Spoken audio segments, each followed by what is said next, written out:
Welcome to the Alaska Weather Show. I'm meteorologist Peter Chan, coming to you from the National Weather Service on this Thursday, July 1st, 2021. It's already now the month of July, and we're just a short stretch away from entering the long 4th of July holiday weekend if you have a little extra time.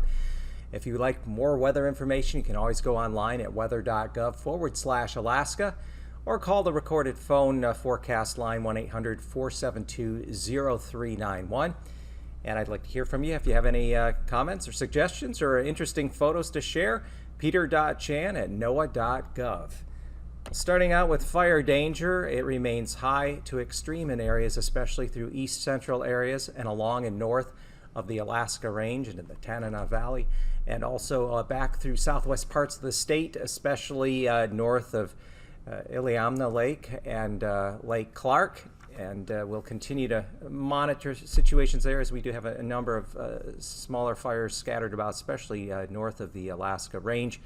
The southwest is going to see more in the way of some cloud cover and some showers moving through, so that should help at least conditions there.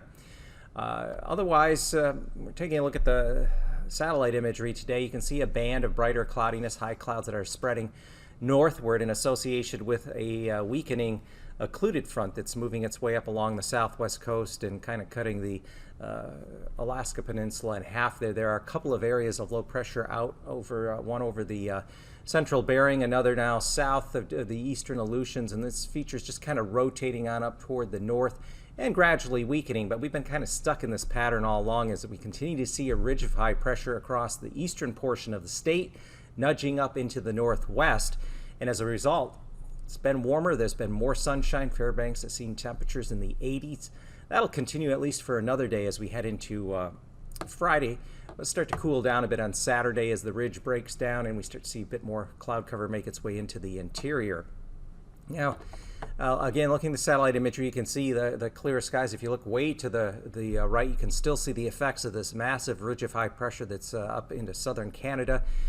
You may have heard, may not have heard, that earlier this week on Monday, Lytton, British Columbia established a new all-time record high temperature for Canada, 121 degrees. Now, Lytton, British Columbia is in the south central part of the state in a river valley where the Thompson and Fraser rivers meet, so it's a location that can get very hot, but 121, that's remarkable. And that's higher than Las Vegas's all-time record high temperature of 117. So just a remarkable heat wave that has struck the Pacific Northwest. The core of that heat and of that high is going to shift a little more toward the east here as we move through the holiday weekend and into the following week. So we're going to continue to see record high temperatures set across portions of the northern Rockies, interior west, and even Pacific Northwest, so not quite as intense as what it was earlier this week. Still remarkable, and it's really going to cause problems when it comes to fire danger there in the west. So consider ourselves here fortunate, at least up in Alaska, we have some cooler temperatures, the cloud cover. And that's going to keep us, this pattern is going to stay put with the low pressure having a tendency to kind of set up over the western and southwestern portion of the state with more in the way of cloud cover and then some occasional episodes of some lighter rain or rain showers. That's going to keep temperatures down here as we go through the holiday weekend and especially next week. So just one more quick check there of the satellite imagery. There is some cooler, or I should say colder air up there along the Arctic coast, kind of a boundary there that's not really going to get much past the North Slope area. It's kind of a natural barrier that the Brooks Range provides, but the Brooks Range did get some heavier rainfall earlier this week. 1 to 3 inches of rain fell. So the western end of the Brooks Range, the rivers are high. Keep that in mind if you should be venturing out into those more remote areas. Otherwise, taking a look at the surface weather map, this afternoon we have Couple areas of low pressure, one centered in the central Bering, another one there, the eastern Aleutians. That one over the eastern Aleutians is going to lift northeastward and weaken, but kind of just pivot. Meanwhile, a lot of clear skies across the eastern part of the state up into the mid-upper Yukon Valley where the warmest temperatures are being reported.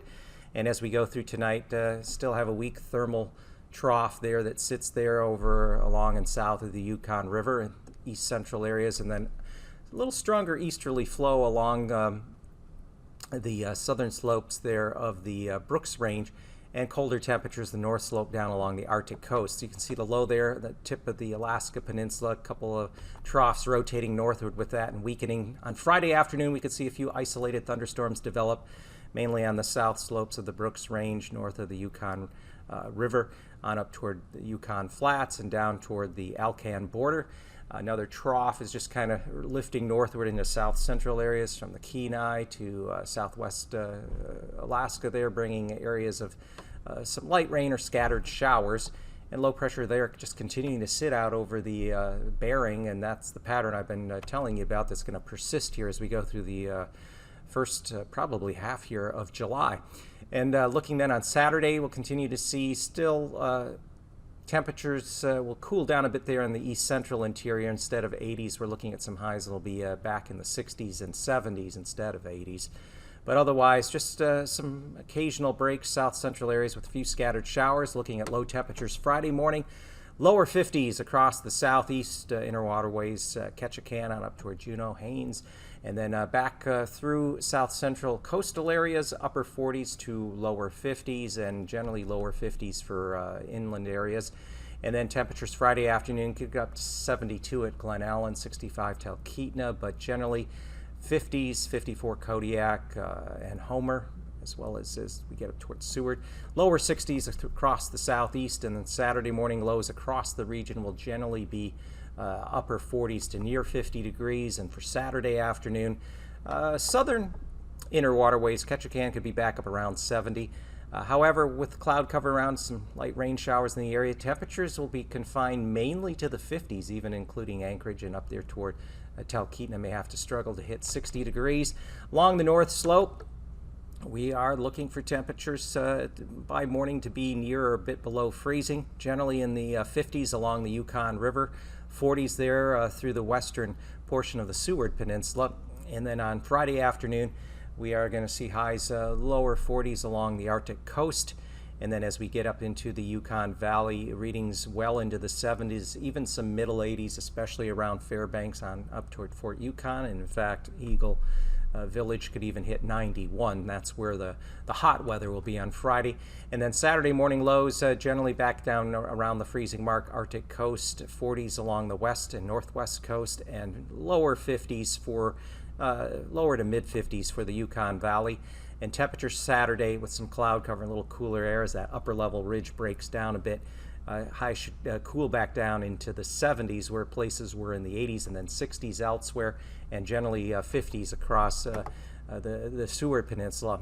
Friday morning for the southwest and Alaska Peninsula Aleutians, lows will generally be in the 40s, a few lower 50s there and along the Yukon and Kuskokwim rivers. And then for Friday afternoon, temperatures along the Aleutian chain, upper 40s, lower 50s, and as we get up through the southwest, mid 50s to lower 60s will generally be the rule. And then for Saturday morning, lows across the region will generally be in the mid 40s with highs Saturday. All areas generally confined to the 50s, at least in through the mainland, and upper 40s to around 50 in the Aleutian chain. So I got a little bit of extra time to talk about and just kind of focus on these maps because they kind of tell the bigger weather story for your planning purposes as we go into next week and up through the first at least 10-11 days of July. This pattern has been persistent. Now the large upper level ridge that was situated over the Pacific Northwest jutting up into British Columbia, Oregon, Washington, Idaho, that's going to shift just a little more to the east. If you look off to the bottom right of your screen, you see kind of that brick red area. That's centered now more over, say, Montana, eastern Idaho, northeast Nevada, northern Utah, western Wyoming. That is where the core of the hottest air will be and where we'll likely see more additional record high temperatures as we go through the period. The bad news is all of the interior west and northwest CONUS, that's the continental United States, is going to see this hot and dry weather that's just really going to make for some extreme fire danger setting up there. And we're just beginning to get into the western fire season, so that's not good news. But if you look across Alaska, we're seeing a temperature trend to be averaging below normal, particularly in the southwestern portions of the state, say from Anchorage westward, and especially as you begin to get out into the Alaska Peninsula. And that's because low pressure is going to continue to sit over the eastern southeast Bering and keep cloud cover and occasional episodes of some light rain or showers spin up back through that area. This is a pattern that has repeated itself. And if we go take a look at precipitation potential, if you look in the far lower right there over, say, the northern Rockies, western high plains, say the western Dakotas, they're going to see much below normal precipitation with that hot, dry weather. Meanwhile, here in Alaska, anticipating precipitation to be near to above average, especially across central and northern and eastern areas, whereas the Aleutians should end up seeing the precipitation near or a bit below normal. So the pattern has shifted just a little bit further east from what it was a week ago, but something to keep in mind. So as we head through the holiday weekend. And now, aviation weather around Alaska. It's your flying weather time, and if you are planning a flight here to round out the week, heading into the long 4th of July holiday weekend, we are going to see a ridge of high pressure on Friday that's going to be in place over the eastern part of the state up into the northwest. Meanwhile, kind of a double barrel trough low pressure, couple low pressure circulations of the Bering Sea on out into the Alaska Peninsula. It's going to kind of pivot back up toward the north and northwest. As a result, Friday morning IFR conditions along the north slope, Arctic coast, as well as along portions, coastal areas and the inner waterways of the southeast. Down through the Gulf Coast, back along the Kenai, Kodiak Island, and then out into much of the Bering off of the west and southwest coast. Friday afternoon could see some isolated thunderstorms pop up with the daytime heating in the Yukon Valley and extending up past the northeastward of the Yukon Flats and off toward the east central areas. Meanwhile, still IFR conditions, especially Prince William Sound, the Kenai coast, and then also extending out over much of the Bering off of the west and southwest coast, including St. Lawrence Island and the central Aleutians.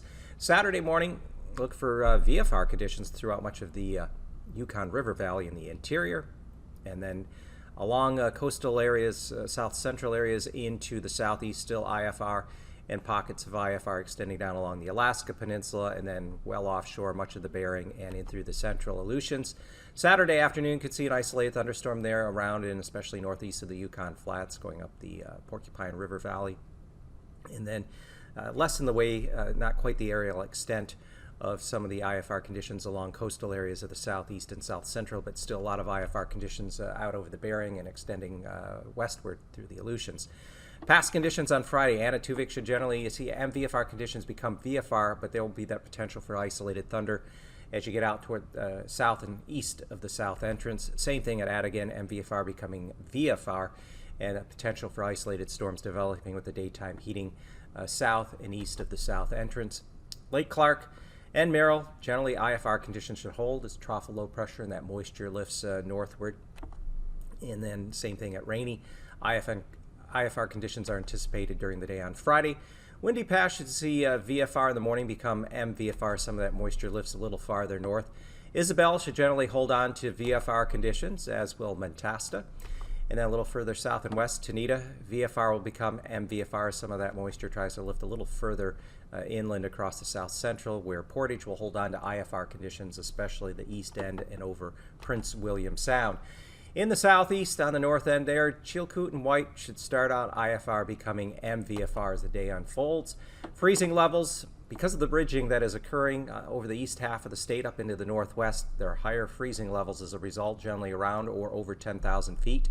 And then extending back out toward the Bering Sea and the tip of the Alaska Peninsula, you can see where the freezing levels are near or in some cases a bit below 4,000 feet in response to where a couple areas of low pressure that are rotating up through the region associated with the cooler pools of air with those weather features. Icing will generally be above 10,000 feet across portions of the northern Bering, St. Lawrence, down through the southwest, the YK deltas, and then generally above 12,000 feet along the Pacific and Gulf sides of the Kenai, Kodiak Island, and the Southwest Peninsula, and generally above 6,000 feet below those couple areas of low pressure. Here's the upper level circulation, 30,000 feet, couple of lows there from the southwest coast into the central Bering.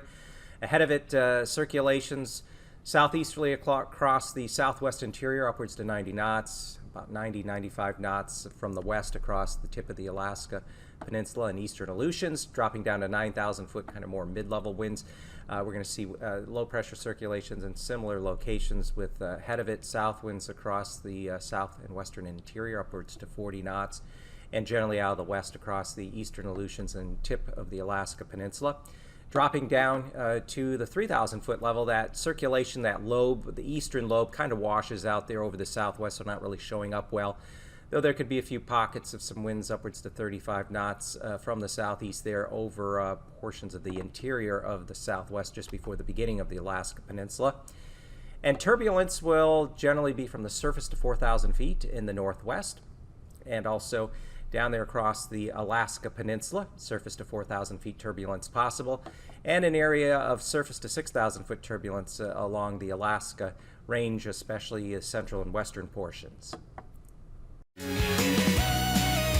Happy American Independence Day, Stars and Stripes. 245 years ago, when the Declaration of Independence was signed, Americans went out and looked up at the same skies that we see today.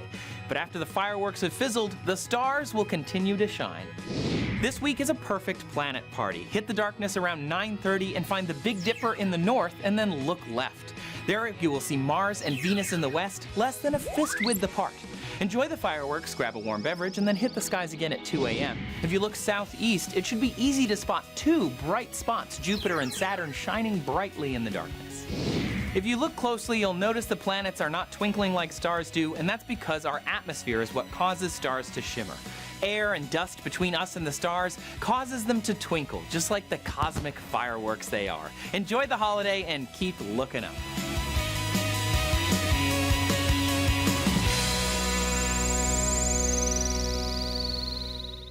If you've been watching this series, you know that NASA has scientists posted all over the world studying Earth's frozen regions. We've got people exploring ice sheets, glaciers, permafrost, sea ice, snow, and even ice on other planets. But even our top scientists need a little backup sometimes.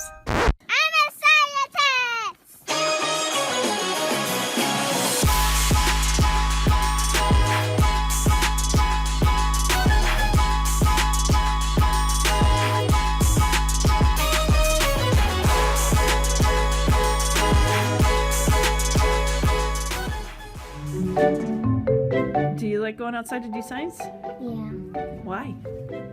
because it's fun. Yeah. What's your favorite part? Frost tube. Frost tube! Cool! In this bonus episode of Cryosphere, we're following the micro-explorers that are helping NASA collect data from their own backyard. Do you think it's going to be frozen? Yeah. Yes? Why? Because it's very frozen! Here's the idea. Students construct a frost tube that gets put into a hole in undisturbed and uncompacted soil. During the cold months, students will measure the depth at which water in the frost tube freezes, indicating that the surrounding soil has frozen. This is one of many citizen science projects facilitated by GLOBE, the Global Learning and Observations to Benefit the Environment program. What's going on? What did you find out? It's ice! How far down is the ice? It's a long way! So is there still liquid in there? It's a worldwide program that, so far, has collected over 130 million measurements from more than 10 million students in 113 countries. Are you scientists? Yeah. These measurements are added to a massive worldwide database that's free and open to the public. GLOBE connects my students with the rest of the world through science and looking at climate change and how it's affecting the future. Globe teachers like Terry are transforming the way kids see science and how they'll respond to changes in their future environment. Let me see your happy face. Ah! Actually, we were so impressed with the kids of John Fredson's school that we decided to show their work to the scientists in the original NASA Explorers Cryosphere series. And they had a couple things to say. Oh my god, that's awesome. Oh my god. Do you like going outside to do science? Why? How far down is the ice? That's awesome. Wow, this is really, really cool. Hey students from Miss Terry's class, I just got to see your video. I was so impressed that you guys were braving the conditions of the snow and all the crazy stuff to go and learn more about the permafrost and where the water layer is right outside your school. That looked incredible. It is so exciting to see you guys and girls doing such great work as we watch our planet change over time. Hey there, young scientists. Looks like you guys are doing some amazing things. Remember to keep warm and take notes, and also stay curious. Oh my god, this is awesome. I love seeing the enthusiasm of these kids. They're outside, it's obviously really cold, but everyone is so excited to be out there making measurements for NASA. That's wicked cool. Because you're so right, science is so fun, and I really hope that you'll continue believing in that. The best piece of advice I ever got was, whatever you do, do your best. And from all of us here at the Jet Propulsion Laboratory, remember, dare mighty things. So keep up the great work. Make sure that you're having fun no matter what. That's the key thing about pursuing a career in science. Make sure it's something that you love. And I'm really impressed. So hopefully we'll take the lessons you're learning and apply them when we explore our solar system.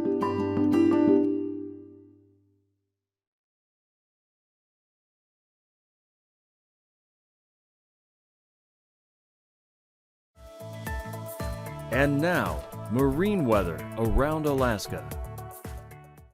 Welcome back, and in the marine weather segment, we start with today's sea ice edge. And you can see there across the Bering Strait, essentially ice-free. There's just a little bit of ice around far eastern Russia and also into parts of Kotzebue Sound. Otherwise, the lower Chukchi Sea is pretty open, and we continue to see the ice break up, extending farther north here as we dive deeper through the summer season. And the ice will continue to break up more there, especially too along the Arctic coast as we proceed through the next several weeks. But taking a look at Friday's marine forecast for southeast Panhandle, winds will be northwest 15 knots, Petersburg down through Ketchikan, waves 3 feet, but from the south in Lynn Canal, Juneau up towards Skagway. And onshore westerly winds around 20 knots, south of Sitka and Craig there with 6 to 7 foot swells, and then winds a little more variable once you get north of Sitka through Gustavus and around Yakutat, and waves 6 to 7 feet. On Saturday, for the inner waterways, generally northwest winds 15 knots, 3 foot waves, Petersburg down toward Ketchikan. Southerly 15 knots there, Juneau on up toward Skagway and the Lynn Canal with 3 footers. And then along the Gulf Coast, we are looking for winds west-northwest 15 to 20 knots and swells generally near 7 feet. South central areas, we'll see winds out of the southeast across the Gulf there, east side of the Kenai, north of Kodiak Island, 20 to 25 knots, swells about 8 feet. Easterly winds 20 knots, 4 footers there in Prince William Sound. And then the mouth of Cook Inlet, southeast winds up to 30 knots and swells there 7 feet. Much lighter though, and more northeasterly winds there toward the Kenai. And for Saturday, winds will generally have a south component, slightly west turn out over the northern Gulf. Waves around 6 feet off of Kodiak and the Kenai. 2 footers there in Prince William Sound, and south-southeast winds 15 to 20 knots with waves 2 to as much as 4 feet at the mouth of Cook Inlet.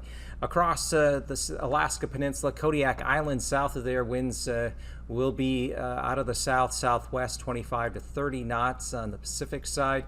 Waves 10 to 15 feet, but on the Bering side, we have a dissipating trough that's lifting northward. East winds 20 knots there, Bristol Bay, 4-footers, but shifting to the southwest once you get there near Cold Bay. And then for Saturday, winds will generally be out of the south-southeast through the Pacific side of the Alaska Peninsula at 15 knots, swells 7 to 8 feet. And out of the southeast to south, 15 knots and 2 to 3 foot swells from Bristol Bay again down toward, as we extend out toward the Aleutians. Now, the Aleutian chain on Friday will see the eastern portions, winds of 20 knots or so. From the southwest, swells 7 to 8 feet on the Pacific side, coming down there south of Unalaska, Dutch Harbor, but otherwise 5 feet on the Bering side and more west to northwest, 15 knots on the western Aleutians with 5 to 7 foot waves. And then as we head through Saturday, winds are going to try to turn around more toward the south across the eastern half of the Aleutians at 15 to 20 knots, swells 4 to 6 feet. And a little more southwest to southeasterly there, especially west of Kiska, and swells of 6 to 7 feet. Across the west, winds will be offshore out of Norton Sound and between St. Lawrence Island and the mainland, as high as 30 knots with 8-foot swells. Otherwise, northwesterly behind that weakening occluded front out of the northwest, 10 knots, swells 5 to 9 feet south of St. Matthew, including St. Paul, St. George. And then as we head up through the day Saturday, winds will try to turn a little more southerly component, around 15 to 20 knots there, St. Paul, St. George, 4-footers. And then off the southwest coast, a bit of an offshore flow there in Nunavik Island. Southeasterly winds 50 knots, waves 3 feet, and southerly there in Norton Sound at 15 knots with waves of 4 feet. And along the Arctic coast, northeasterly to east winds 20 to 25 knots with still ice in place. But as we get out into the southern portion of the Chukchi Sea, winds will be northeasterly to northerly at 25 to 30 knots, swells of generally 8 to 11 feet. And upwards to 30 knots there, the Bering Strait with 8-foot swells. And then on Saturday, east winds along the Arctic coast and generally offshore easterly to northeast flow anywhere from 10 to 25 knots along the northwest coast. These forecasts are for planning purposes only. Call 1-800-WX-BRIEF for a formal pre-flight briefing. Always file a flight plan before you go flying.